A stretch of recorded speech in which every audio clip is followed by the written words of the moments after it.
Hello everyone, welcome back to another edition of the Velvet Lounge Life. It's been more than a minute, but we are having a cooking session today, believe it or not. It is a windy, cold, bright, clear New England day, and what a great treat to have not only warming up your home, but the scent throughout the house, and of course the yummy delights that you can enjoy afterwards with some milk or water or tea or nice hot coffee. Yes, banana bread, but done better and easier. So yes, there's a little blues music in the background. That's celebratory, of course. And I am going to get on with this in just a minute. But first, let me tell you what you need to come up. You're simply trying to have a successful banana bread. So there are a lot of different ways of doing this. Like I said, I'm going to just show you how I do it. And I consider this to definitely be an easier way and a little bit of a hack. Yes, I dedicate that to my child. She loves when I use that verbiage. So let's get going. So first of all, you need really ripe bananas. A lot of people would see a yummy sweet banana like this and throw it away, which is ridiculous. If you peel this, the banana is totally the right color and they're actually at their sweetest. And this is exactly what you're looking for. So I'm using 2.5 bananas. I'm making a banana bread that's a little bit larger. Yes, I just threw that in the bowl, just like that. Some people use more, but I'm not using more, I'm using less. Half a stick of melted butter.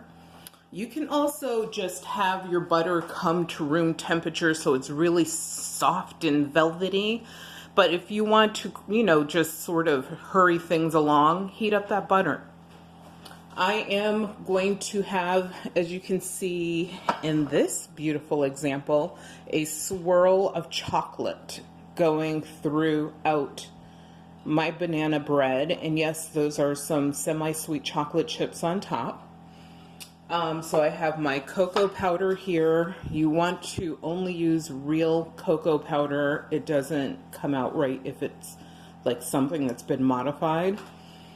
Like I said, I'm making this healthier. So I am using half a cup of Greek yogurt or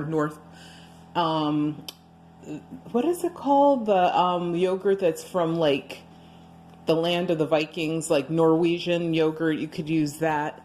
I think it's called Icelandic yogurt, but I'm using Greek. I'm also, this is part of the cheat right here, I'm using Bisquick's Heart Smart. This is a baking mix as well as it's a pancake mix, so you can actually make several different things out of this, but it's more heart healthy. I'm using brown sugar. You can use white granulated sugar. You can also use sugar that is like that light brown sugar, but the dark brown sugar actually gives it more flavor because it gives it a little bit of a molasses tang to it. And I am using Silk cashew milk.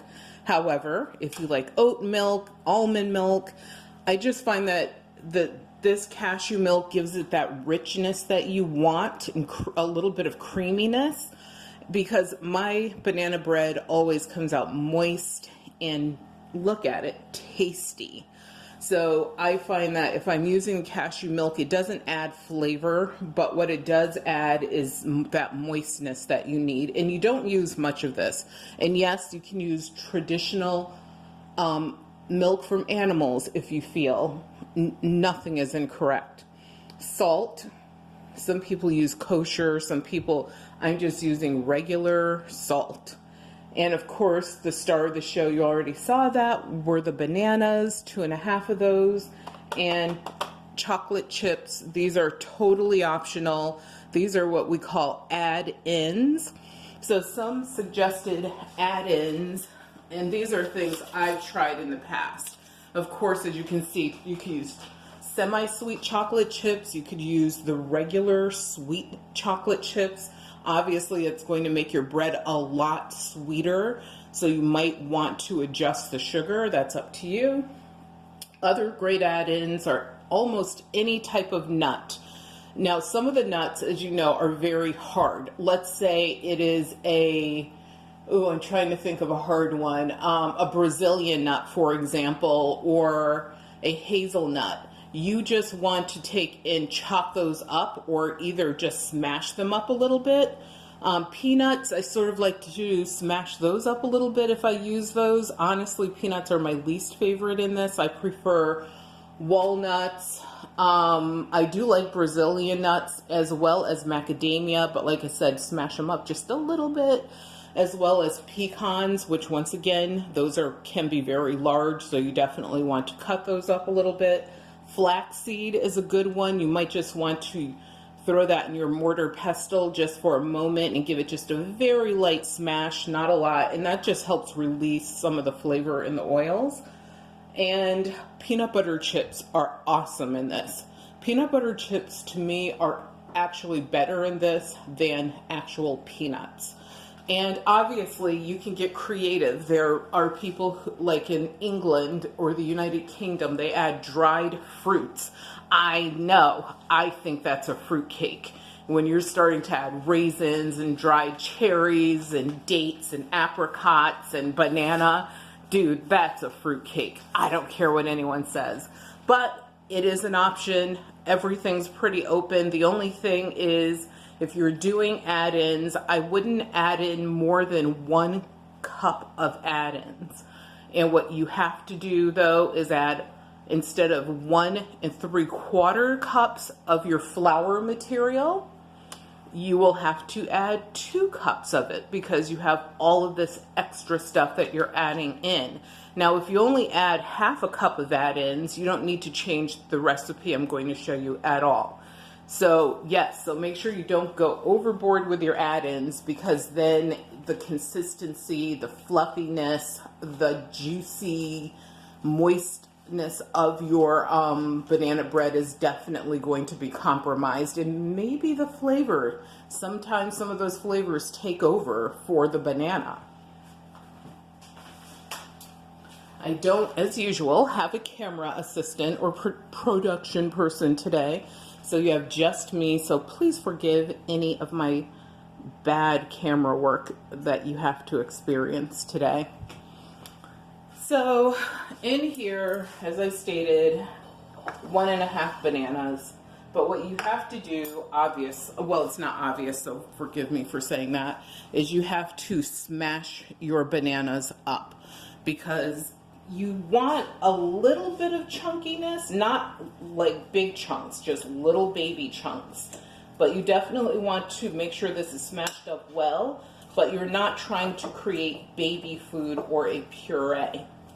So just give that a good old, and when the bananas are this ripe, the back of a large serving fork is all you need. You can get out a potato smasher if you want to, or pulse it like once or twice in a food processor, but why have all those dirty dishes for something that is going to take you 5, 4, 3, 2, 1, all done. That's how quick it is. So was that even a minute? I don't think it was. Make sure you guys have the bowl in the picture at least. So that's it. And another key thing to a very successful banana bread, this is totally optional though. You can do everything in this one bowl, but if you do that, do your bananas first, then add your wet ingredients, then slowly add your dry ingredients. But one of the better ways is to use 2 bowls. One for your wet ingredients, one for your dry ingredients, and I will show you what I mean by that. So we do need a couple of eggs. I accidentally left that out of my ingredient list. So in my banana bread, I am using 2 eggs. Some people will use 1 full egg and 1 egg yolk. I told you I'm trying to make this easy. You don't need to do that. You can actually just, use your 2 eggs. And I know, evil, cracking the eggs directly into the recipe versus into a side bowl. And the reason that people use the side bowl is just in case the egg is not viable. But these, yay, 2 totally viable eggs. Nothing's formed inside. Yes, that's me shuffling around, running around all over the place as usual. And then you use your vanilla. And vanilla is definitely something you need to use in this recipe. I don't find that any other extract works as well. And I am using, of course, a 100% pure Madagascar vanilla. And I am going to use a full tablespoon.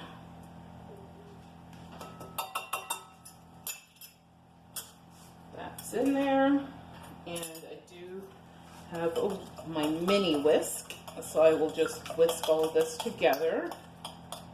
And part of the reason that you need, I think it's better to have the ingredients separate, the wet from the dry, is when you add the dry, you don't want to add too much gluten into your recipe.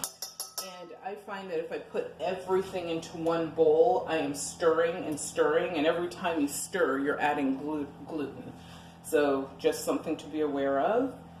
And my butter isn't as melted anymore, but adding that in.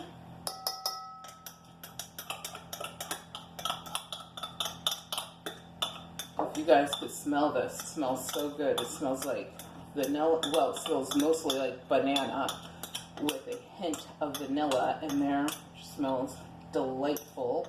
And then you have a slight scent of melted butter, which is always acceptable. And I know some people might be like, oh, can I use, a different oil, coconut oil, something they think is healthier. At the end of the day, fat from butter, fat from coconut oil, the calorie count is pretty much the same. If you were to use olive oil, which I wouldn't use, it's exactly the same. However, the type of fat obviously is where the difference is, what's healthier. And is coconut oil healthier than 100% natural butter, which is what I'm using? That's up for discussion, and I do think it's a preference. And once again, as I tell you guys once in a great while, this isn't being made to be a low-calorie dish. Like, this is being made to be something that's indulgent, a little bit decadent. And yes, you can have this for breakfast, or you can have it as a snack, or for tea, or obviously a dessert with a scoop of vanilla ice cream. I'm just saying. So here we have most of our wet ingredients. So now, unfortunately, my husband only likes this, thank God I have him on the unsweetened cashew milk, but it has vanilla in it, and honestly, it barely smells like vanilla, but you only need like a splash. And if you find that your batter is very thick, then just keep it to the side so that if you need to add a little more cashew milk, you can do that. And I am going to add my yogurt.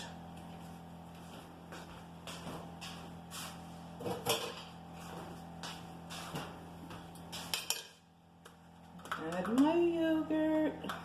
And I was going to add half a cup, but I'm going to add a little bit less than half of a cup. You know what? Add a half a cup. The thing that the yogurt does, it adds a little tiny bit of sour. Not a lot. I promise you, it's very little. And it keeps your banana bread moist longer. Also, what you can do with this, which I did not mention, is you can freeze it. So when you freeze it, I have no idea why, It seems to freeze a lot better, and when you thaw it out, it is so good, just cold. As long as you fully thaw it out, it still has that juiciness to it, or that luscious moistness to it. So, you know, don't skip that step. You might want to add less. I would not add more than half a cup to this recipe, because if you did, you would have to adjust other things. Music.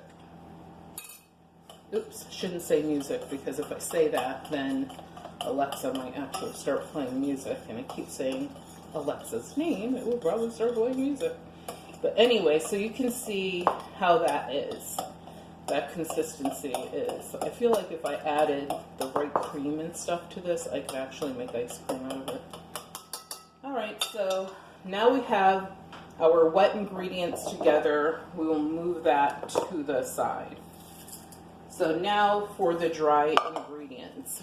Now the dry ingredients, once again, very straightforward. Nothing crazy here. We're going to add, and you guys know I know how to pretty much measure by sight, so you can use your measuring spoons and things like that. It is the right thing to do. So I'm going to use approximately half a teaspoon of salt. Just half a teaspoon.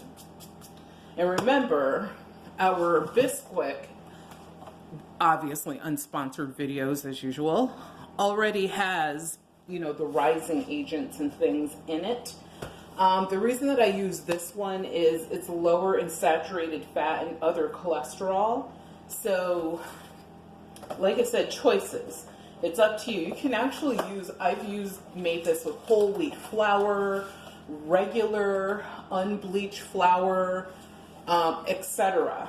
And I do find that this, to me anyway, is a really good compromise, because there's less measuring to do, less ingredients that you have to have, and sometimes, depends on who you are, whatever. Let's just say a lot of soul folks probably already have this around the house. And soul folks are Southern folks. They're, you know, folks of many colors. So I'm going to add 1 3/4 cups. And yes, you guys can see I'm measuring this out. Just a tiny bit more, because that cup is definitely short. There we go. So it's 1 3/4 cups of your flour agent, whatever that is that you're using. And one of the things, I can't believe I'm going to say this. Yes, you're all witnesses. One of the things I found is, I can't believe I'm saying these words. I tried to use a little less sugar. I think I used 3/4 of a cup. You need the full cup. You do. Because the bitter, when you do the swirl part with the chocolate, it's so bitter that if you don't use enough sugar, the chocolate bitterness can take over. And I know that looked like a lot. Always pack your sugar if you're using brown sugar to see if you have an accurate measurement. Because if not, you probably don't have enough. And that may be what happened when I made this recipe the first time. So these, for now, are your dry ingredients. We're not touching the chocolate yet. So you just want to, of course, break up that brown sugar. Nice, fresh brown sugar. And the way that you can keep your brown sugar from becoming hard and clumpy is, of course, it comes in this bag.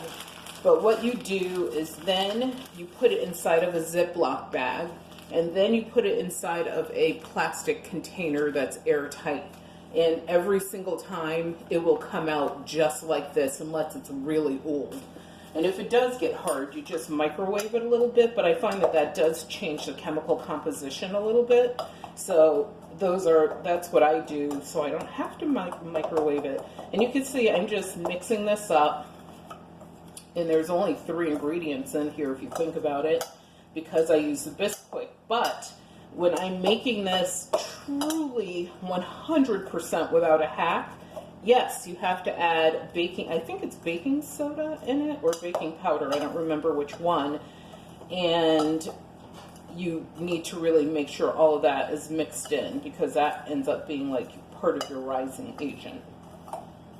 So it looks, and this is what it should look like.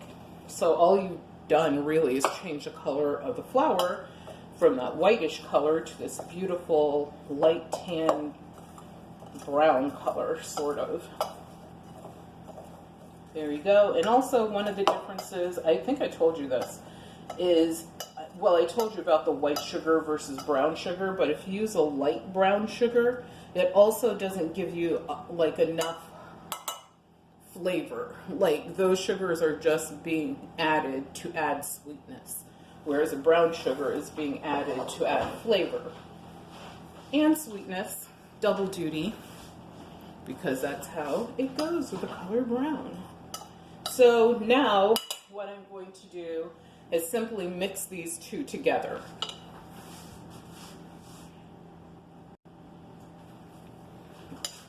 And what I do is I add about half of the flour or the dry mixture, my dry mixture, and then I hit it with a spoon. Make sure you get those sides, get the stuff on the bottom.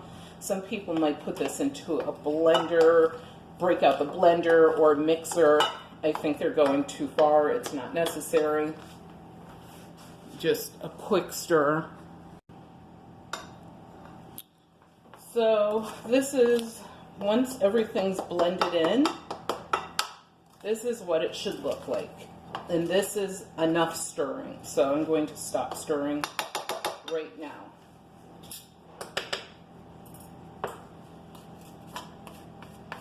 Clean off my spoon.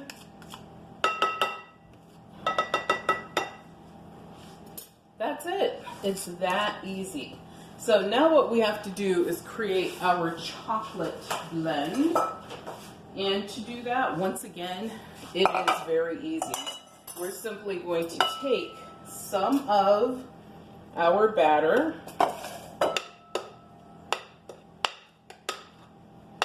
put it in the side bowl,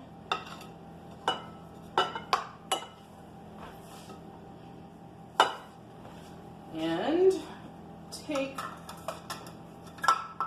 approximately a 1/4 cup. You can use a little bit less, depends on like your level of bitterness desires, but I'm actually going to take a little bit less, put my chocolate in there, and mix that up just to incorporate the chocolate.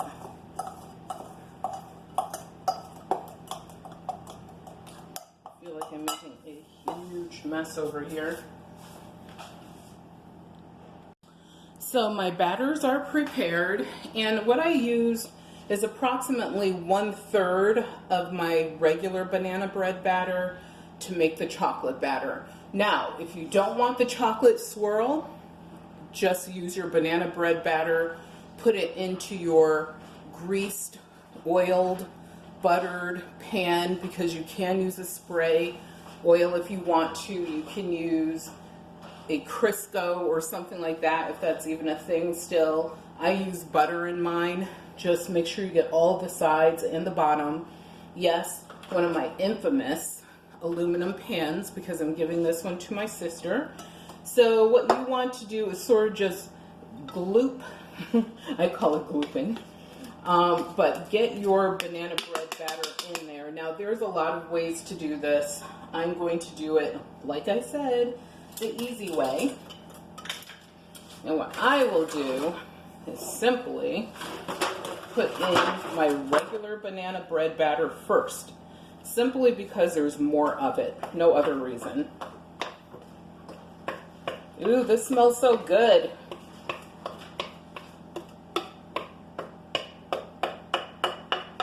put that in there. And this is a lot of batter, so you definitely need, I think this is like a 9 by 12 pan, something like that. So you definitely, if you want to make less, then cut the recipe in half. If you want to make more, well, do the math. Oh my God, I rhymed, and I promise you that wasn't on purpose. But anyway, get all of that yummy batter out of there. Good enough. And simply just make sure it's all over the bottom of your pan, a little jiggle, that's all it takes. Get the air bubbles out, and then I actually put rows. So that's 1 row of chocolate, 2 rows of chocolate, and usually 3. But it looks like I might have a little bit more. So I'll go back to that first row.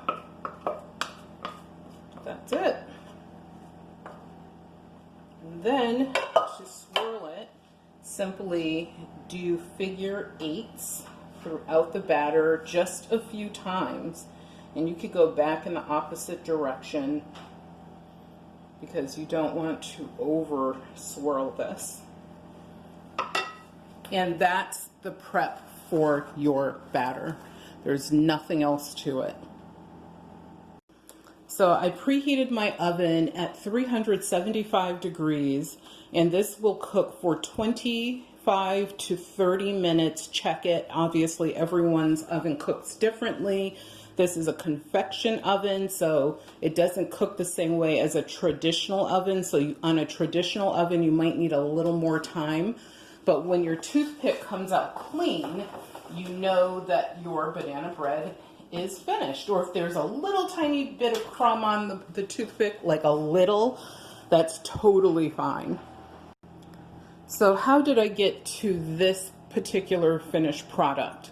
What I did is I sprinkled chocolate chips on top of the banana bread before I put it in the oven. However, since I'm making the banana bread in the oven right now that you saw me making on camera for my sister, I did not sprinkle the chocolate chips on top because she likes a little chocolate, but that would be like too much. So if you want to do that, do that. Now, before I mix the two mixes together, the chocolate and the banana bread mix, if you're doing other add-ins, aka nuts, fruits, whatever you like, you want to mix those into your banana mixture before you combine the two mixes in the pan. And what you come out with is this delightful, tasty, it's just, I mean, the perfect consistency.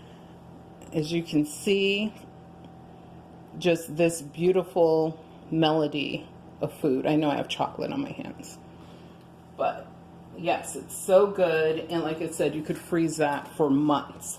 So thank you for tuning in to the Velvet Lounge Life. Remember to subscribe to our channel and give this video a thumbs up. Please leave a comment down below and let me know some of your hacks or tricks or things that you add into your banana bread. Maybe I'll try those and mention you on camera. That would be awesome. Thank you so much for tuning in again. Remember that your health is your wealth. Without your health, you have absolutely nothing. So please take care of yourselves.